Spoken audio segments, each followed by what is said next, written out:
Hey, everybody. Welcome to another episode of the WCPO High School Insider podcast. Can you believe it's already week 4 of the high school football season? I'm your host, Mike Dyer. Things are just flying by here as we near the halfway point of the 2022 regular season with many weeks to go of the playoffs to come for sure. But our WCPO High School Football Game of the Week is 3-0 Milford at 2-1 Anderson on Friday night. Should be a raucous atmosphere out there at Anderson High School for this big-time Eastern Cincinnati Conference matchup. And we'll have a little bit more on that a little bit later as you'll hear from Anderson coach Evan Dreyer about this matchup against Milford. You're also going to hear from Badin coach Nick Yordy as the Rams are 3-0 for the third consecutive season, just a year after being a Division III state runner-up. You're also going to hear from new Richmond coach Brian Pitzer as the 3-0 Lions prepare to host 0-3 Talawanda on Friday night, and a lot of good things happening there in the new Richmond program for sure. But I want to remind everybody this High School Insider podcast is presented by our local Chick-fil-A restaurants, where the winning play is always chicken. Start your day tomorrow with a fresh, warm breakfast.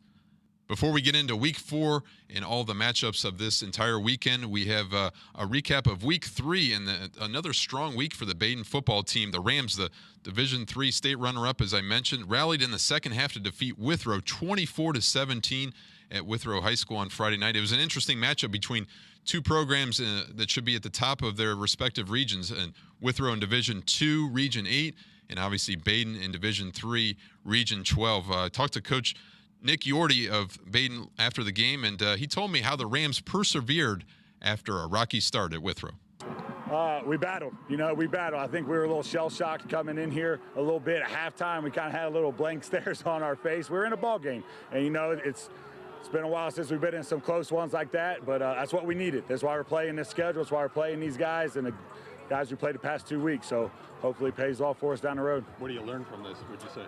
We learned we got to come ready to play. I don't know how we were when we got off the bus, and that's definitely going to be addressed. About early in that third quarter, how much did you decide just to give it to Carter, let the offensive line? Yeah, we said at halftime if we were going to win the game, we had to run the football, and we came out on that drive in the third quarter, and we ran the ball, and that's what we needed to do. 7 points sometimes is just enough for a victory. Just enough. Defense played great. We finally woke up a little bit in that second half, and it was good to see. Well, Coach Yordy was referring to senior running back Carter Russo there in the early third quarter. Carter had, I think, 10 of 12 carries in that opening second half drive, and Badin really made an effort to pound the football, as Coach alluded to, and you could see the Rams really clicking on all cylinders right now. Number 2 in the Associated Press state poll, for whatever that means. Obviously, they're just rankings and part of the media, but this is a team that has been really dominant in the regular season, a 24-3 record since the start of the 2019 regular season. So the Rams play at Roger Bacon on Friday night at Bron Basovich Memorial Stadium, and even though these two teams aren't in the same conference, expect that to be another great opportunity for Badin to continue to improve upon an undefeated record. But before we go any further, I want to remind everybody this High School Insider podcast is presented by our local Chick-fil-A restaurants, where the winning play is always chicken. Download the app today for easy ordering. Well, speaking of Division III, Region 12, another team that has started undefeated is New Richmond. The Lions defeated previously undefeated Western Hills 40-34 last week, and I'm pleased to be joined by New Richmond head coach Brian Pitzer. Brian, thanks for taking a few minutes, and welcome to the WCPO High School Insider podcast. Yeah, thank you, Mike. Really appreciate it. Excited to be on here and talk about our kids and our program. So let's get rock and rolling. Well, definitely. And it's been a whirlwind of sorts, as you kind of told me, since taking over the program in March, and but a lot of success early on. You could rattle off all the stats, and we're going to kind of get into some details about your individual players here in a little bit. But tell me just your overall impressions of the program right now, and obviously starting 3-0, it's got to be a lot of great support around the school community for what the team has accomplished. Yeah, I think first and foremost, our community, the New Richmond community, is unbelievable. I mean, the people, everybody's bought in, from, our facilities to the school and themes on Fridays, the support. And I mean, just the amount of, I don't want to say pressure, but after we won our first game, I walked into school and I swear, I think I had like 200 people say congrats. So that was a lot of, that was exciting. I like the high expectation. I like that the school wants to win and wants to be a exciting brand of football. And I mean, after our first home game, I mean, I think Doug Foote told me that our athletic director told me that was like one of the largest home crowds that he'd seen in a while. So Now that may have been due to COVID and everybody's coming out of that, and it's finally we're back to having larger crowds. But yeah, our atmosphere is top notch out in New Richmond. So it's an awesome setting, and like I said, the community, the people, everybody is just all on board. It's nothing but positivity in the stands and everywhere. Now we also haven't lost a game yet, so there's no reason to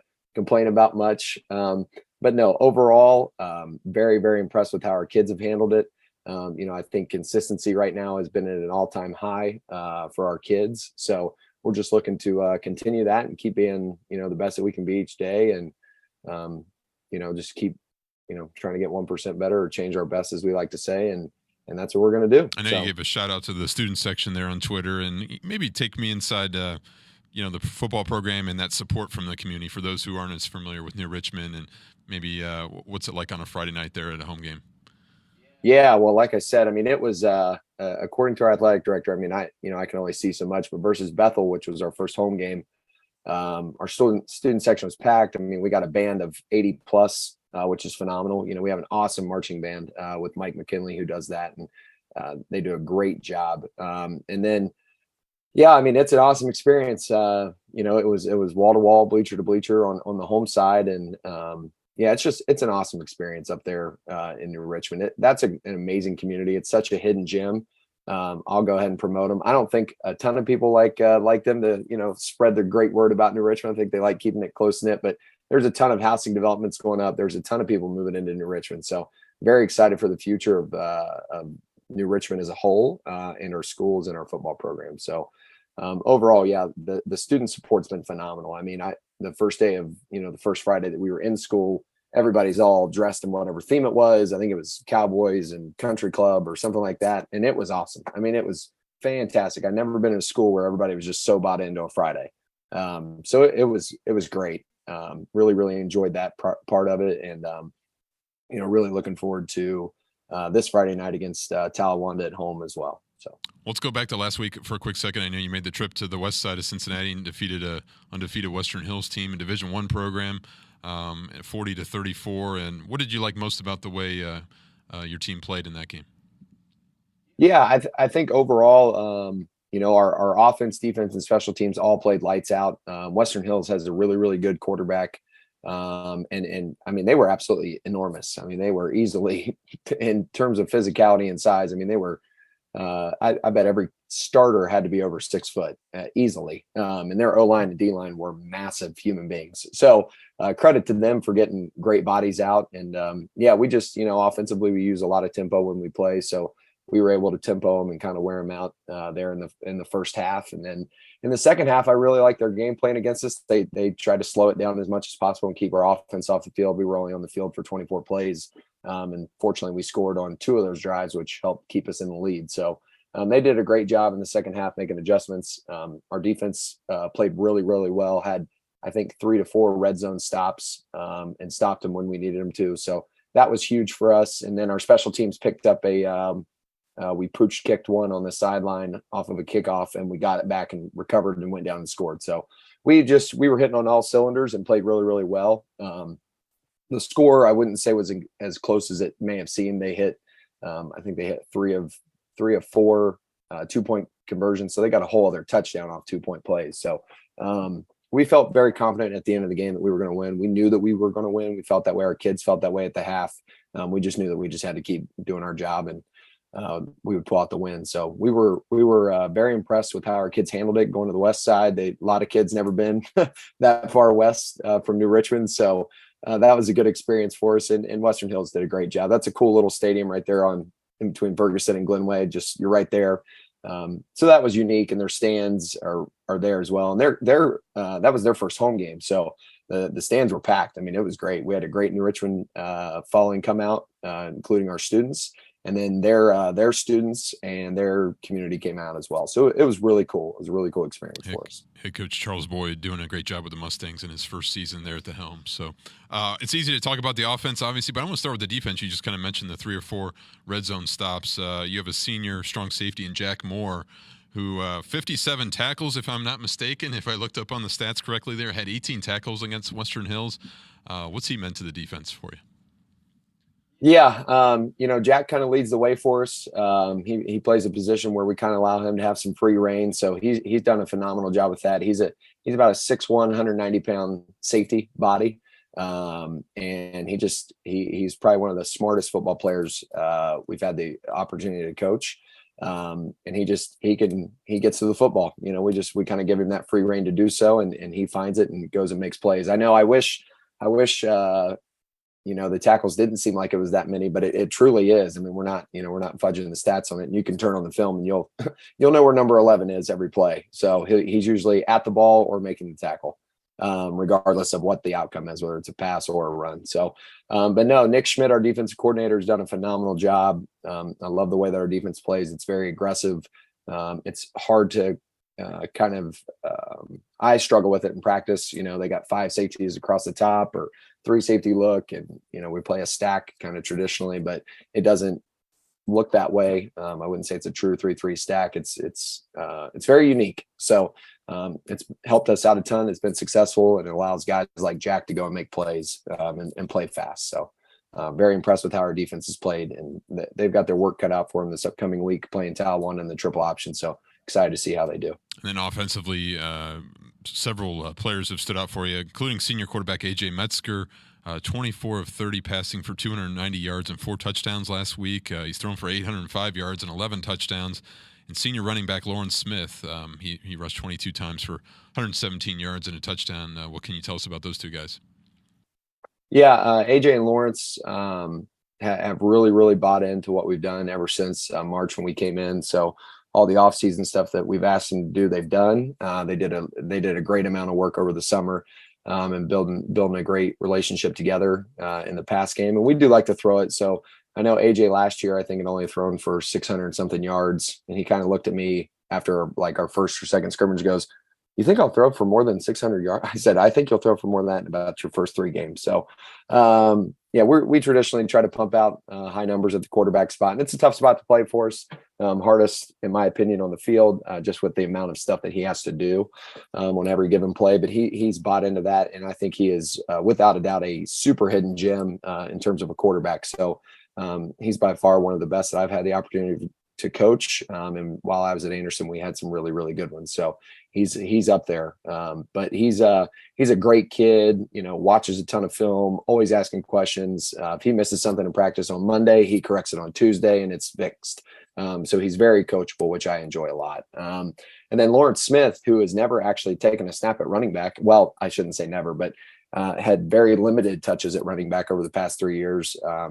He, once again, has really bought in, and he's doing a phenomenal job. And we put him in, we like to think we put him in good run box situations so he can break tackles, but he's an amazing running back. His center of gravity and his ability he rarely ever gets taken down after the first hit. I've only seen one player do that to him this year, and that was Jack Moore in practice. So everybody else, it struggles to get him down. But no, both of them have done a phenomenal job, and we hope that they both stay healthy and keep carrying us along the way. And our receiving core is doing a really, really nice job as well. They're all older guys. I don't want to leave them out. They're doing a fantastic job. Some guys have to be a little bit more role players so that other people can get open, and they're all doing their jobs. But yeah, we're having great numbers offensively. We hope to keep that up. We've been very, I would say, balanced in terms of who touches the ball each game and how many guys are getting how many touches. And so it's been, I think we were probably pretty hard to defend right now because we've kind of, each game plan we've executed very well. So, Brian, do you want to mention a few of those receivers since I have you here? Yeah, no, couple that come to mind would be our 3 senior receivers. The other 3 senior receivers, which would be Andrew Hawkins, Cooper Tidball, and Tanner Skaggs. So Andrew Hawkins, who had multiple concussions, he actually wears one of the soft helmet shell things. Really didn't think that he would probably ever play or get a ton of playing time. And fortunately for the system that we run offensively, and he's a 300-meter hurdler. He is super fast, and he's ripped off two slants for touchdowns and split defenders the past 2 weeks. So he's done a really, really great job, and it's developed really, really nicely. Tanner Skaggs is a utility guy for us. He lit up Bethel Tate I think he had 3 touchdowns and 100-something yards receiving versus Bethel Tate. So he's done a really, really good job. I think last year he only had 1 touchdown and 120 yards, and he surpassed that in one game versus Bethel Tate. And then Cooper Tidball played soccer his whole entire life, and he happens to be best friends with AJ and Jack. So we got him to come out this year, and he's a 6'3", huge-bodied receiver, and he does a great job vertically for us and catches everything so that's around him usually, and he's made some really impressive catches. And then we have a sophomore that starts in the slot as well, Trey Sinninger. He does a great job he's a utility guy for us, gets the ball in space, short, quick, shifty kind of guy. So we're excited for his future as well, since he's only a sophomore. So what's the vibe around this team? What's it like to coach? I mean, I know you have some high character individuals, obviously. I know Jack and AJ are high academic student athletes as well, but just kind of curious day to day what they're like.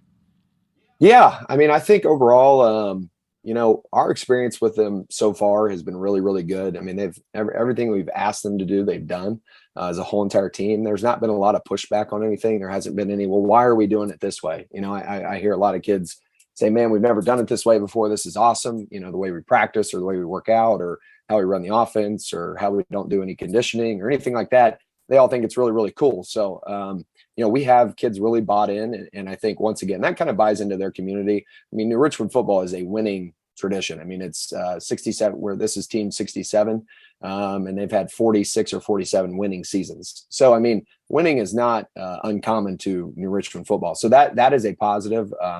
Being in that situation for me is nice because everybody's bought in. Very similar to Anderson, where football is kind of everything for the kids. It's the same at New Richmond. So I enjoy that part about it a lot. And we can kind of push our kids heavily, and we have high standards for what we want to do and high expectations, and they usually meet those expectations day in and day out. So, I would say the vibe is very positive. We are a 2-platoon team, so it is offense versus defense every day, and it's highly competitive. And I think that's helped us out a ton. But on Friday night, they really get behind one another, and they don't use it negatively. The DBs aren't saying other receivers stink, or the receivers aren't saying the DBs stink or anything like that. So it's been a very, very good situation for us. And we're playing well right now. And like I said, everything's going great. We haven't hit, I don't want to say we haven't hit any adversity. We haven't hit a ton. We've been down in 2 games. We were down to Bethel Tate, and we were down to Northwest, and we came back and won both those games. So we've shown that we can be down and come back, which is nice.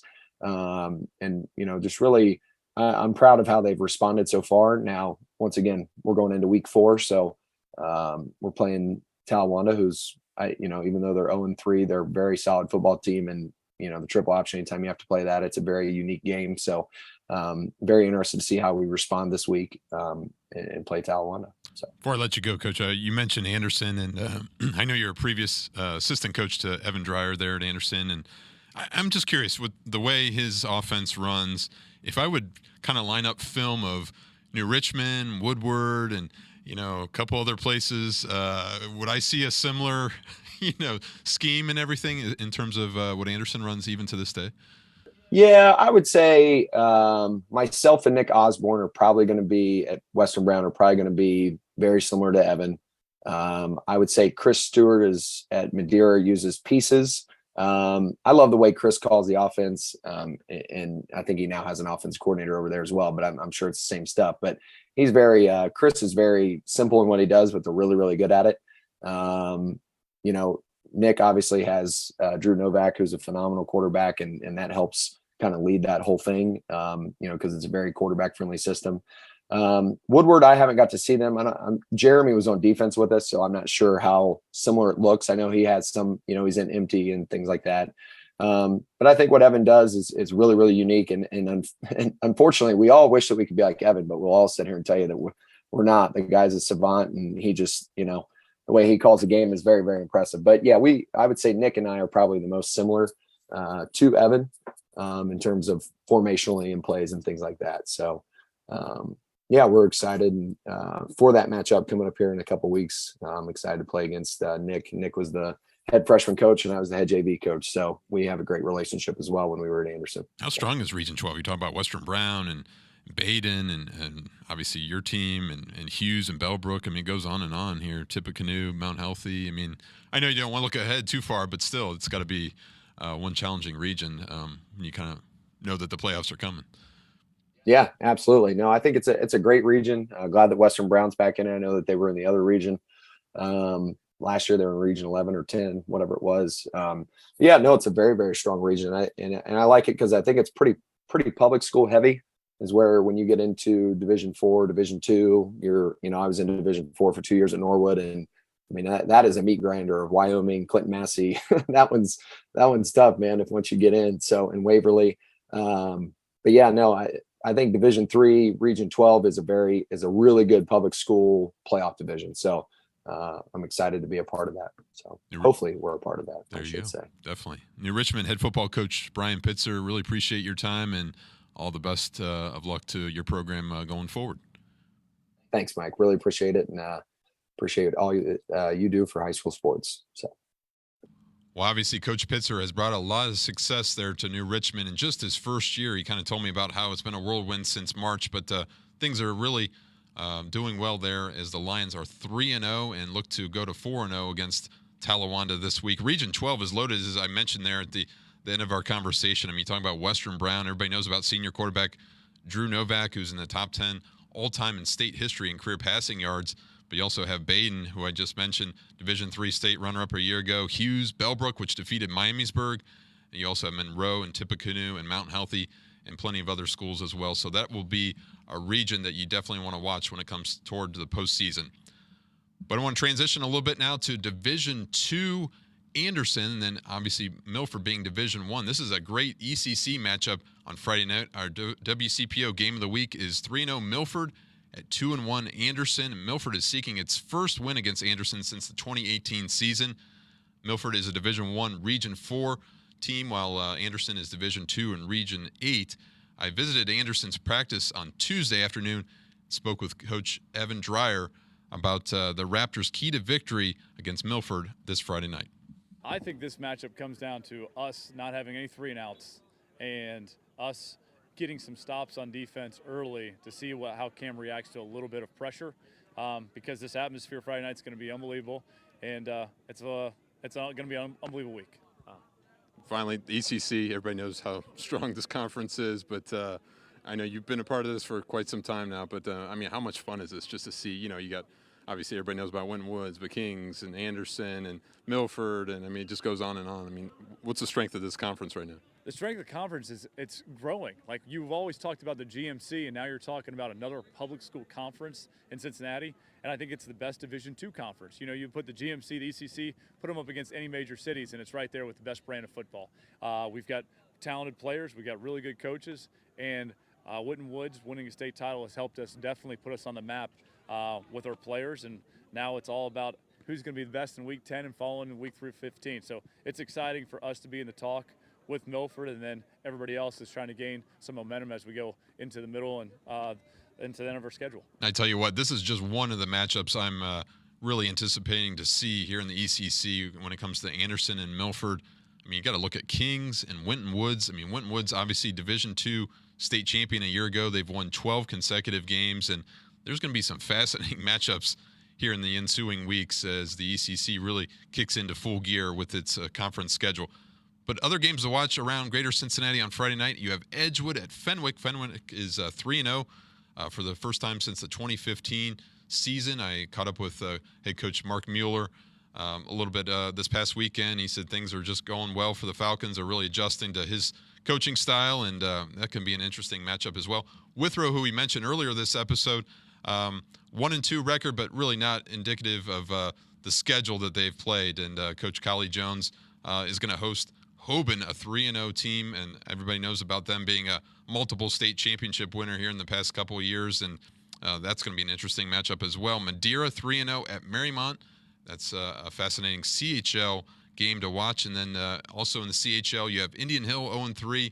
They're hosting Wyoming, a team that has won 60 consecutive regular season games, and this is always a rivalry game, so you want to throw out the records, but that's going to be a game to watch as well. And then Kentucky, 2-1 Covington Catholic at 2-1 Dixie Heights. You have 2-1 Simon Kenton at Beechwood, which is 3-0, and the reigning two-time Class 2A state champions as well. And then on Saturday, you can't forget Moeller's playing Our Lady of Good Counsel out of Maryland. You also have Elder, which has started 3-0, traveling up to 3-0 Lakewood St. Edward. And the Eagles are number 19 nationally by Max Preps this week. So a full slate of games for you this weekend. We'll have all the highlights for you on the Friday Night Frenzy. Marshall Kramsky and I will be out at Anderson High School for our pregame interview starting at 5:30 p.m. on Friday night as we look forward to Anderson and Milford. Thanks again for watching and listening. I'll talk to you next week.